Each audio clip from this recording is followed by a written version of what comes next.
l'idée, justement, pour ne pas avoir ces crises autistiques, c'est de gérer ces cuillères, ces fameuses cuillères. Qu'est-ce qui te ressource? Quels sont tes intérêts spécifiques? Moi, ça va être d'écrire. Ok, si je vais dans un lieu qui me rend anxieuse ou qui va potentiellement me demander beaucoup d'énergie, je prends mon carnet avec. Puis si j'ai besoin, j'écris. Oui. Et je sais que là, hop, je remonte un peu mon niveau de cuillère et puis je peux continuer à fonctionner. Tu as rechargé les batteries. Ouais, d'accord.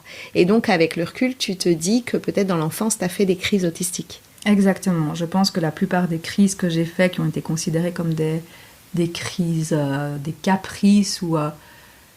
c'était des crises autistiques, quoi. Je tombais dans les pommes plein de fois. Ok. Et je sens que j'étais vraiment submergée par des émotions et qu'en un coup, je tombais dans les pommes. D'accord. Et donc, à l'époque, on parlait très peu de ça.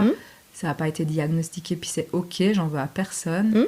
J'ai juste pas envie que ça se reproduise en 2024, bientôt 2025. Donc, j'ai envie d'en parler pour justement que les personnes puissent être diagnostiquées.